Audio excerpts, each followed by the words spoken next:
Hello friends, welcome to my channel Spice of Life. என்ன open பண்ணோனே தக்காளி இருக்குன்னு பாக்குறீங்களா? ஏன்னா இன்னைக்கு ஒரு சிம்பிளான லஞ்ச் மெனு தான் பார்க்க போறோம். தக்காளி பார்த்தோனே தெரிஞ்சிருக்கும், தக்காளி சாதம் தான். ஒரு 8 தக்காளி எடுத்திருக்கேன். அதுக்கு அப்புறமா ஒரு 8 காஞ்ச மிளகாய் எடுத்திருக்கேன். அதுக்கு அப்புறம் ஒரு கைப்பிடி கடலைப்பருப்பு. ரொம்ப சிம்பிளான ரெசிபி தான். தக்காளியை இந்த மாதிரி கட் பண்ணி எடுத்துக்கலாம் பெருசு பெருசா. அதுக்கு அப்புறம் காஞ்ச மிளகாவை சின்ன சின்னதா கட் பண்ணி எடுத்துக்கலாம். நம்ம லஞ்சுக்கு அதுக்கெல்லாம் ரொம்ப குயிக்கா ரெடி பண்ற ரெசிபி தான் இது. நிறைய இன்கிரீடியன்ஸ் இல்லாம சிம்பிளா சூப்பரா ரெடி பண்ணிடலாம். கூட வந்து சைட் டிஷ்க்கு காலிஃப்ளவர் சேர்ப்போம். ஸோ காலிஃப்ளவரையும் இந்த மாதிரி பெருசு பெருசா கட் பண்ணி அதை வந்து உப்பு மஞ்சளும் போட்டு தண்ணியை கொதிக்க வச்சிருக்கேன். தக்காளியை ஒரு ஜார்ல ஆட் பண்ணிக்கலாம். ஏன்னா நம்ம தக்காளியை வந்து அரைச்சி எடுத்துக்க போறோம். அது கூட ஒரு ஸ்பூன் சில்லி பவுடர் ஆட் பண்ணிக்கிறேன். சின்ன ஸ்பூன் தான், இந்த ஸ்பூனுக்கு ஒரு ஸ்பூன் சில்லி பவுடர் ஆட் பண்ணியிருக்கேன். இப்போ தக்காளியை அரைச்சி எடுத்தாச்சு. ஸ்டவ் ஆன் பண்ணி கடாயை அடுப்புல வச்சுக்கலாம். இந்த ரெசிபி செய்யறதுக்கு பெரிய ப்ரிப்பரேஷன் அந்த மாதிரி எதுவுமே தேவையில்ல. ரொம்ப சிம்பிளா ரொம்ப கம்மியான இன்கிரீடியன்ட்ல ரொம்ப குயிக்காவே செஞ்சிடலாம். லஞ்ச் பாக்ஸ்க்குலாம் ஒரு சூப்பரான ரெசிபி இது. நான் இதுல வந்து தேங்காய் எண்ணெய் ஆட் பண்ணிக்கிறேன். தேங்காய் எண்ணெய் சேர்த்தா டேஸ்ட் இன்னுமே சூப்பரா இருக்கும். நார்மல் எண்ணெய் கூட ஆட் பண்ணிக்கலாம். அதுக்கப்புறம் கட் பண்ணி வச்சிருந்த காஞ்ச மிளகாவையும் ஆட் பண்ணிக்கிறேன். அதுக்கப்புறம் ஒரு கைப்பிடி கடலைப்பருப்பையும் ஆட் பண்ணிக்கலாம்.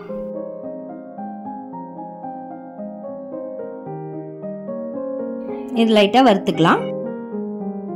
இந்த சைடு தண்ணி கொதிச்சிச்சு. சோ கட் பண்ணி வச்சிருக்க காலிஃப்ளவரை தண்ணியில ஆட் பண்ணிக்கிறேன்.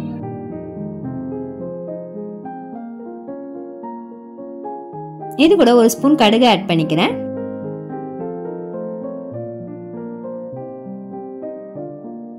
கடுகு நல்லா பொரியட்டும். கடுகு பொரிஞ்சதும் கருவேப்பிலை ஆட் பண்ணிக்கலாம். அதுக்கப்புறம் நம்ம அரைச்சி வச்சிருந்த தக்காளி பேஸ்டையும் இதுல ஆட் பண்ணிக்கலாம். இதுல தக்காளியை பொடியா கட் பண்ணி கூட போடலாம். பட் தக்காளி இப்படி அரைச்சி போட்டா இன்னுமே நல்லா இருக்கும். அதுக்கப்புறம் தேவையான அளவு உப்பு ஆட் பண்ணிக்கிறேன். கல் உப்பு தான் ஆட் பண்ணிருக்கேன். அதுக்கப்புறம் ஒரு ஸ்பூன் மஞ்சத்தூளும் போட்டுக்கிறேன். இப்போ இதை நல்லா மிக்ஸ் பண்ணி விட்டுக்கலாம்.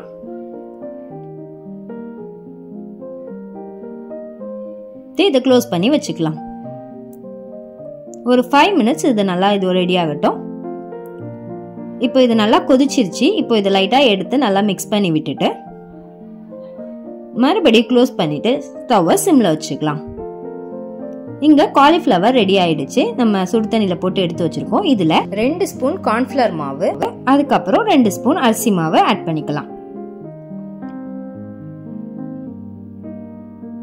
அதுக்கப்புறம் இதுல ஒரு 1.25 ஸ்பூன் மிளகாத்தூள் ஆட் பண்ணிக்கிறேன்.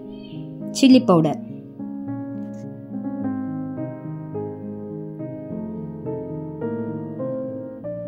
அதுக்கப்புறம் ஒரு 1/4 ஸ்பூன் மல்லித்தூள் ஆட் பண்ணிக்கிறேன்.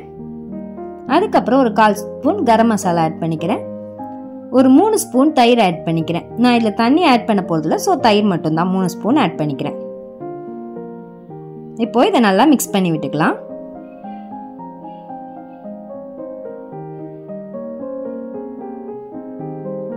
எனக்கு வந்து கலர் கொஞ்சம் கம்மியா இருக்க மாதிரி இருக்கு. சோ இன்னும் கொஞ்சம் ஒரு 1/4 ஸ்பூன் வந்து மிளகாத்தூள் ஆட் பண்ணிக்கிறேன். அதுக்கப்புறம் உப்பு ஆட் பண்ணிக்கிறேன். உங்களுக்கு உப்பு எவ்வளவு தேவையோ அதுக்கேற்ற மாதிரி போட்டுக்கோங்க. நான் வந்து 1 ஸ்பூன் போட்டிருக்கேன். இப்போ இதை நல்லா மிக்ஸ் பண்ணி விட்டாச்சு. பாருங்க நல்லாவே மசாலா வந்து கோட் ஆயிடுச்சு. இதை வந்து க்ளோஸ் பண்ணி வச்சுக்கலாம். ஒரு 1/2 hour அது அப்படியே இருக்கட்டும். இங்க வந்து தக்காளி வந்து ரெடி ஆயிடுச்சான்னு பார்க்கறதுக்கு ஓபன் பண்ணி பார்க்குறேன். இன்னும் வந்து இதுல நல்லா எண்ணெய் வந்து பிரிஞ்சு வரணும். ஸோ வந்து லைட்டா இதை மிக்ஸ் பண்ணிட்டு அப்படியே வச்சிருந்தோம்னா அடியில வந்து பிடிச்சிரும். ஸோ லைட்டா மிக்ஸ் பண்ணிட்டு திருப்பி மூடி வச்சிடலாம்.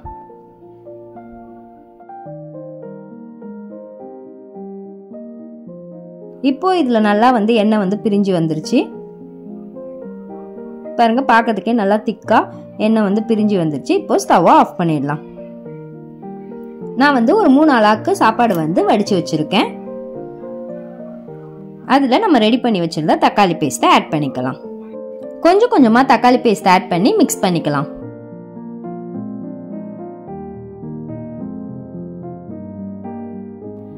எப்பவுமே வந்து ஃபுல் சாதமும் நம்ம அப்படியே போட்டு கிண்டிடக்கூடாது. கொஞ்சம் சாப்பாடு எடுத்து வச்சுக்கணும். ஒருவேளை இந்த மசாலா பத்தலை இல்லை எக்ஸ்ட்ரா இருந்துச்சுன்னா நம்ம தேவைப்பட்டா ஆட் பண்ணிக்கலாம். ஸோ அந்த மாதிரி தான் நானும் ஆட் பண்ணியிருக்கேன். எனக்கு வந்து கரெக்டாகவே இருந்து 3 ஆளாக்கு அரிசிக்கு இந்த தக்காளி பேஸ்ட். இப்போ கடாய் அடுப்பில் வச்சு எண்ணெய் ஊற்றிக்கலாம். நம்ம காலிஃப்ளவரை போட்டு பொரிச்சு எடுத்துக்கலாம்.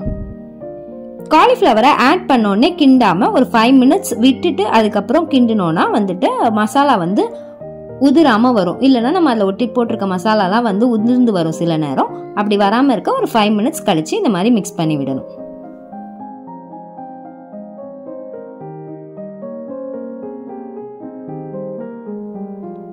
காலிஃப்ளவரும் சூப்பராக ரெடி ஆயிடுச்சு.